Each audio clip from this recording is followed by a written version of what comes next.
a lot of times people are just like, I need to stick it out. Hmm. And then Work harder and get done work. even And some faster. people say work harder Yeah. so that I can make more, so that I can save more, so that I can retire early. Yeah. But that actually makes the negative issues worse Worse. Yeah.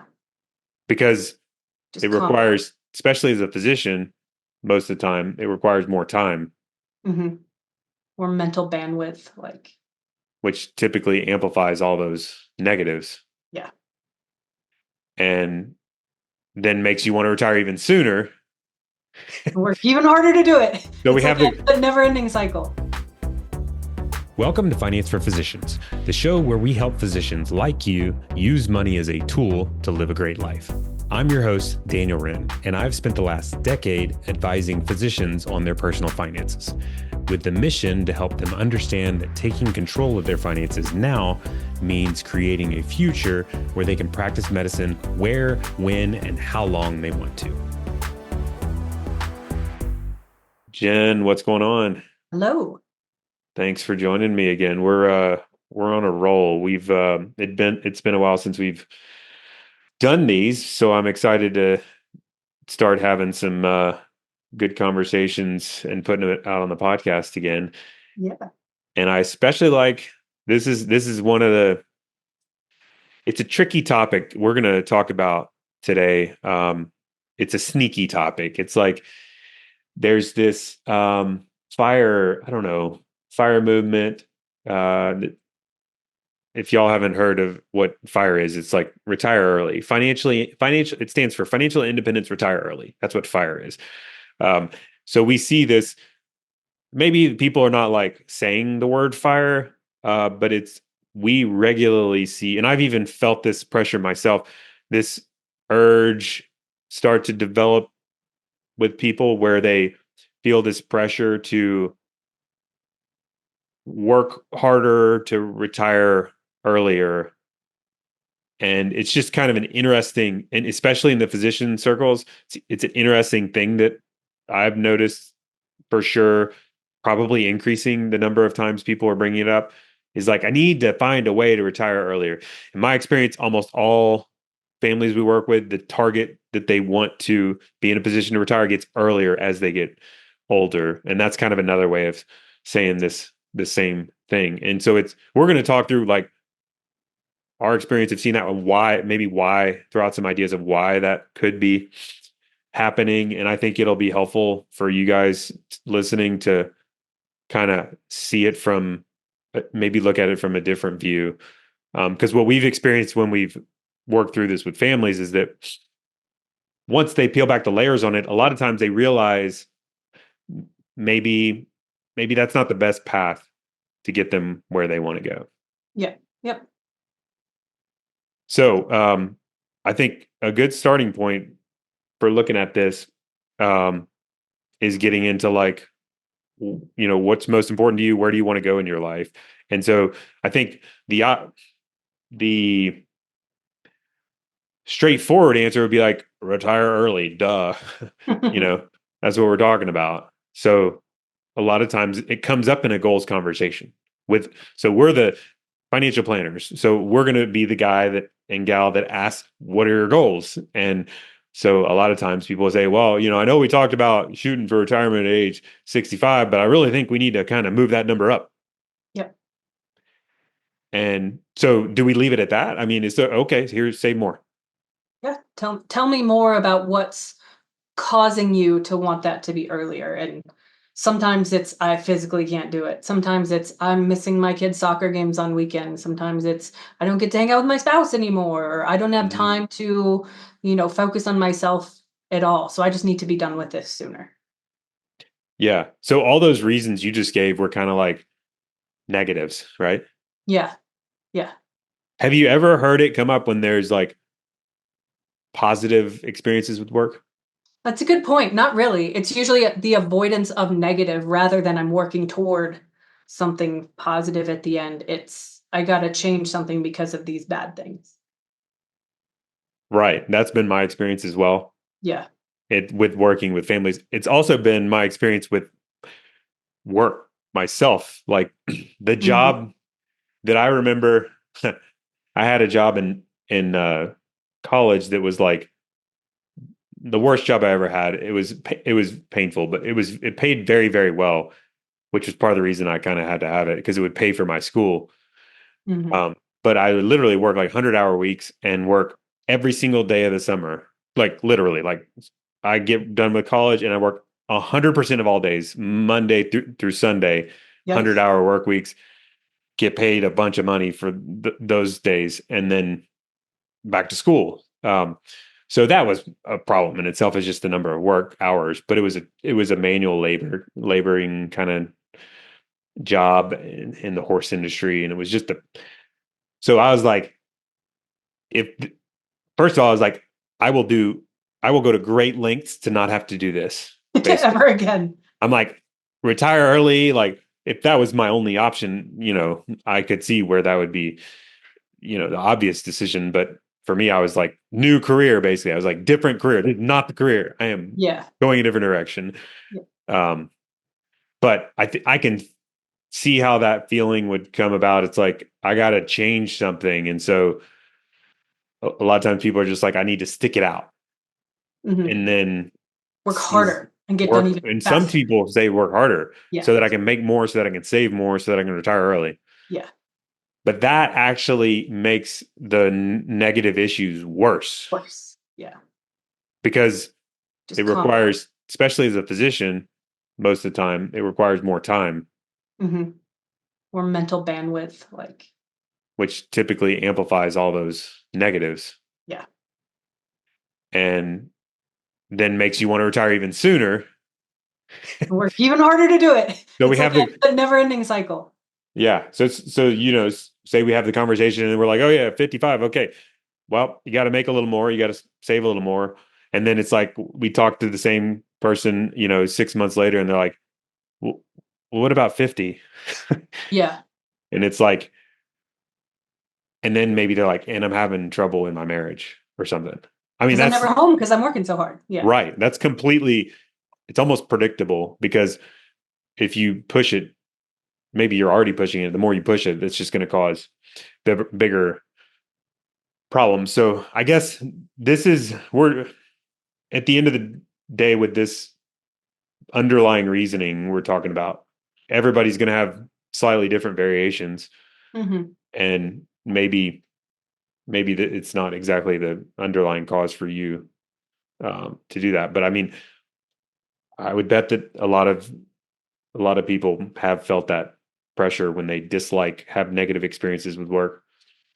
I would say 1 out of every 3 meetings is probably kind of focused around work is just too much. I got to change something. I don't know what I have to change. I need a new job, or I need to scale back, or I need to work more, or it's very, very common that we're having discussions around something has to change with work because it's not sustainable in some capacity or another. Right. That's a good, yeah. Unsustainable is kind of general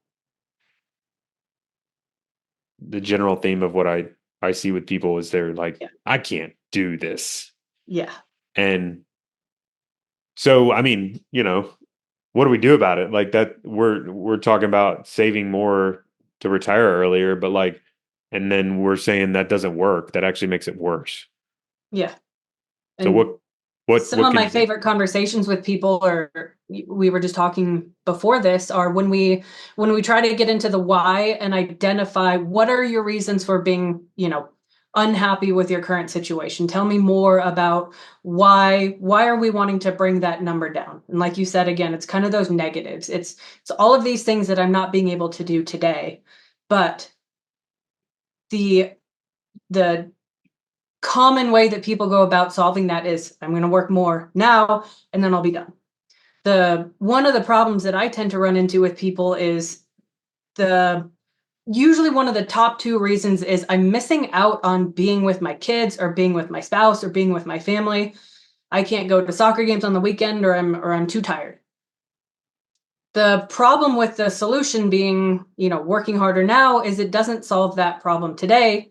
And say we're able to solve it in 10 years, do your kids even want to hang out with you at that point? Like, what if we explore changing something today? What if we explore, scaling back at work today instead of working overtime to try and be financially independent at 50, and the reason for that 50 is being that it's unsustainable for you. What if we just work a little bit less and find a balance that makes it sustainable for you, that maybe drags that 50 out a little bit, but allows you to enjoy time with your kids when they're young, allows you to fix, issues that you're having at home. Like we don't I think we almost look at that backwards sometimes. We look at the end result and shoot for the end result rather than trying to fix the problem today. Yeah. Working less, typically it's tied into time, and that was my experience when I was talking about most of my issue was when I had that job that I hated. It was because I was partially because I was working so many hours, Yeah. and everybody will blow out, burn out when you're working You have to have 80-hour weeks, balance. like Like guaranteed. yeah. So like working less. But what if I feel like I have to earn the money? Sure. I think that's why it's important to have both spouses involved in this process, because I think it seems that most people are on the same page when you get down to like the family values side of things. And if we decide that time is the number one thing, then we're probably going to be on the same page about how we go about finding a solution to that, whether it's changing our house scenario, whether it's, changing how we're spending, whether it's, just kind of doing a values regroup on if Mm. this is the number one issue and we want to focus on more time, we can find a way to do that. We're probably just going to have to change some behaviors or some circumstances. Hmm. Yeah, I think it would be an interesting thought exercise to be like, okay, well, let's say you gave the example like I don't get to go to my kids' games or whatever. Mhm. That's a common one. And so you could say, well, what if you um, worked less and freed up time and was able to do that now? Um, would that how would that change your life? Would it be an improvement? And what would be the value of that as opposed to like retiring early? How does that doesn't do any, it doesn't solve that underlying problem. And there's a bunch of ways to, I mean, like you could, working less is the obvious one to free, because obviously you free up the time. You work less, you free up the time, you can go to the game. That's obvious. But I think what usually there's this pressure, you feel like you can't work less. And so then your mind goes to like, okay, I get what you're saying, but like I can't afford, or I can't, How either I do I can't make that afford, work? or like my patients. I've heard physicians a lot of times feel guilty with their patients. They're like, I can't let people down and all that. But like, um, let's stick with the can't afford thing. Like I can't afford to do that. And so, well, then the question is, what are you spending the money on? Like, Mhm. or like maybe they're saving already to retire early. And so like, what are you going to do with your time then? Like you're basically buying future time and telling me That's that the you need question. time now. That doesn't make sense. Let's take a quick break to talk about our firm, Renda Financial Planning. The goal of our podcast is to empower you to make better financial decisions. But sometimes the best financial decision you can make is to work with someone who understands your financial goals and has the expertise to keep you on track to reach them. That's where Ren Financial Planning comes in. We are a full service financial planning firm that works with over 400 physicians and their families across the country. We charge a transparent monthly flat fee for our services and offer virtual meetings you can take from anywhere. Best of all, you'll get to work with a team that specializes in working with physician families. So whether you're starting out and wondering how you'll balance your student loan payments and saving for a home, or you are an established physician trying to figure out how to pay for your kids' college and how much you need to save to reach financial freedom, we can help. I'll put a link in the show notes to schedule a no obligation meeting with one of our certified financial planners. Ren Financial Planning LLC is a registered investment advisor. For more information about our firm, please visit renfinancial.com. That's WRENNE financial.com. And I always, two of the questions that I always like to ask when we're going through goals exercises with people is one, if you are financially independent today, what would you do differently? Because I think that's telling of what are your real priorities? How do you feel about the job? If people say, you know what, actually, it's great, I wouldn't change anything, great. But a lot of people would say, I would scale back immediately. I would still work in some capacity or I'd go crazy, but I'd like to be able to be home longer. And then you say, okay, well, apply that to your financial independence years. If you're financially independent at 50, most people that we work with are very driven, very goal oriented, very, I need to be doing something with my time. It's very rarely that someone is actually financially independent at age 50 and quits working and never does anything ever. Yo, what would you do? What would you do? And then when you're 50, depending on how old your kids are, they're in high school, college, they're married, they're gone, they have their own lives. Like you missed out on on the young part trying to save for now. Hmm. So if we can find a way to flip-flop that, and like It's you said, also identity too. Like you get your when you yeah, spend 80 hours a week or dedicate so much to something, it wraps up, it becomes your identity, and for you're not sure. going to want to hang up the towel, throw in the towel on something when you're still healthy and 50, and to do what? Yeah. It's I don't know what I would do if I was retired. I'd be bored out of my mind. You got to retire Yeah. to something. Yes. Yeah. We need a plan for that age. Like what does it look like after? Yeah. Yeah. I mean, at the end of the day, it's all about balancing and priorities. Hmm. And it's easy to um, get out of whack. And we were talking earlier about spending and balance and that sort of thing. And I think one of the hardest situations is when you have committed to such a high lifestyle and you Yeah. feel the pressure. Like a lot of hospitals will offer younger physicians. I can't stand it when I see this happen. They offer younger physicians like guaranteed salaries for like 2 years, and then it's got like a RVU transition after two Yeah. years, and so they kind of lock you in for whatever you're making, 200,000 a year, and then after 2 years you switch to RVU based production, and so you get the house and all the stuff and whatever, and then you switch into you transition to RVUs, and they're like you have the conversation with the manager or whatever administrator that doesn't really care about your patients, and they're like, oh yeah, here's the RVU numbers, you actually need to bump them up by 40%, 20%, whatever, in order to maintain this guaranteed For sure. salary. Yeah. That happens very regularly, and so then they basically squeeze you even more. You're already probably working 50-hour weeks or something, I don't know, maybe more, and then they're like, oh, by the way, we need you to do more.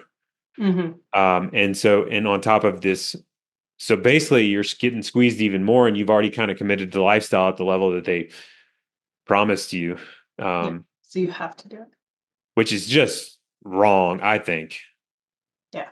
Which I But think also ties back to the house thing and the goals exercise and the things like houses are very limiting factors for how much flexibility you have to do things like this in the future. mm, So I think that's even more important when you're going through those things early on to just say, we buy at the top of what we might be able to sustain, there's just going to be limited flexibility for you to scale back a little bit or not take those extra shifts or or pressured to work more. yeah, you want to be able to be in a financial position to where you're able to say no. Like Yes. Yeah.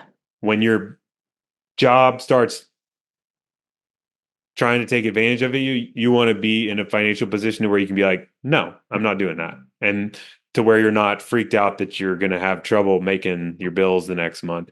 And that's ideally, the sooner you can get there, the better. And part of that is on the front end, like building in balance and managing lifestyle so that you're not a slave to your work at the end of the day. Yeah. Yeah. That's a lot of times the underlying problem. It's like if you're a slave to your job, like you've sold out, kind of like all this lifestyle is kind of fueling your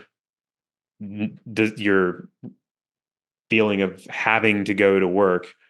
You feel like there's no options. So in that, if you're in that situation, you have to focus more on the lifestyle. You got to be like, I gotta unwind the lifestyle, Yeah, which is tough.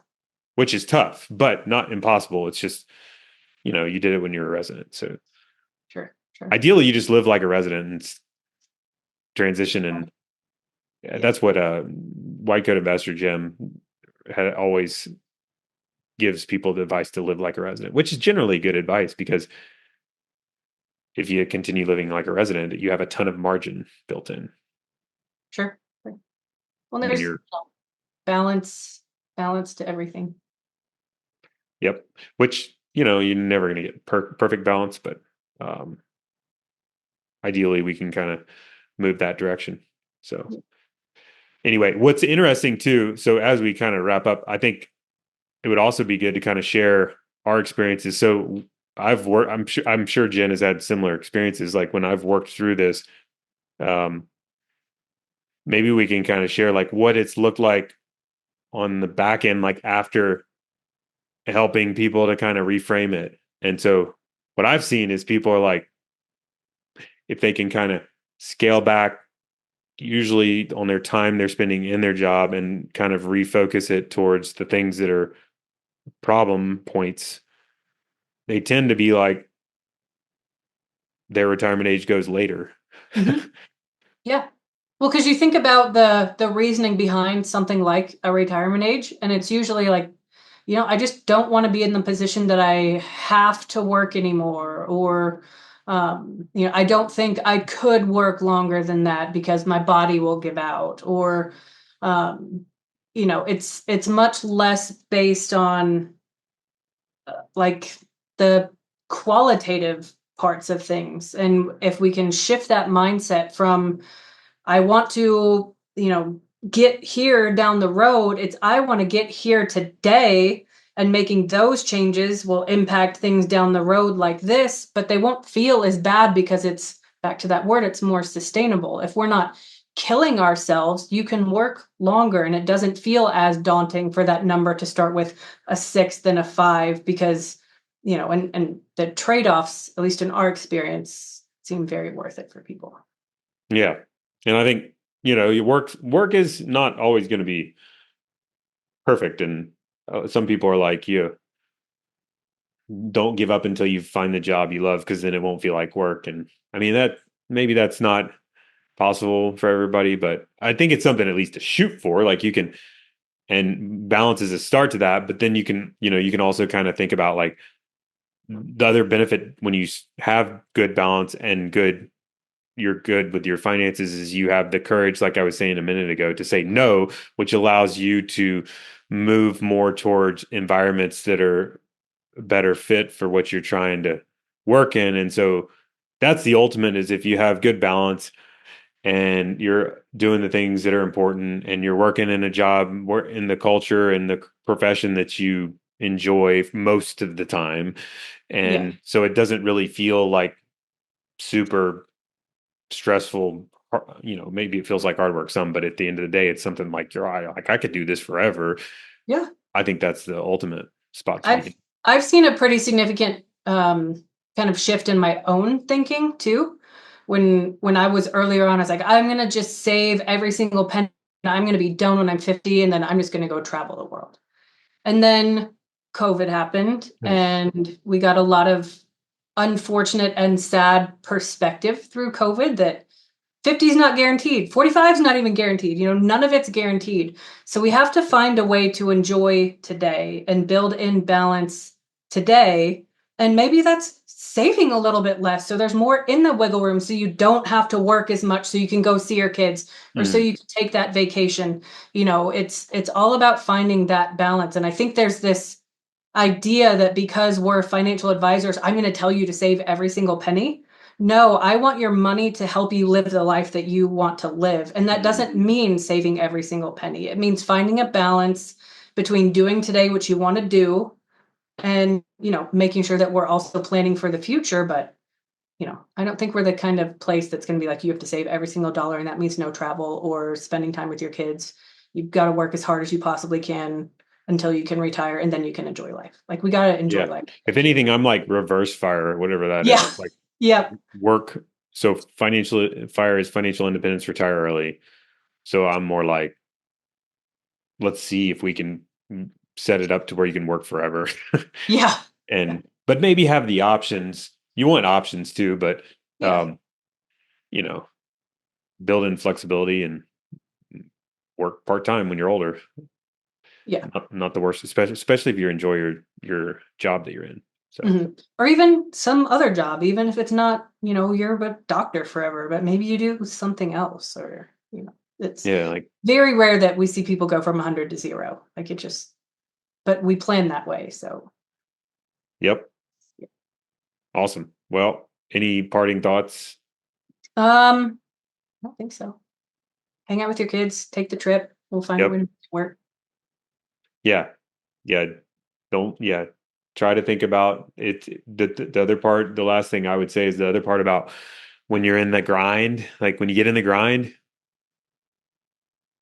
hopefully you're listening to this. That'd be great because some people are so in the grind that it's like they don't even have any spare time Yeah. to do anything. So that's the challenge is like the more you get in the grind, the harder it is to think about anything outside the grind. And so we're advocating just to kind of open up a little space and then think about it and hopefully start to move the other direction away from the grind. Yeah. Grind because the grind's a killer. That's that's for sure. So Not sustainable. not sustainable Not sustainable. without a doubt. But, all right, Jen, good catching up as always, and Oh, look forward to doing this again soon. yeah, let's do it. No guests or clients appearing on the podcast received any form of compensation for their appearance and obtained no other benefit from us. It should not be assumed that every client has had the same experience.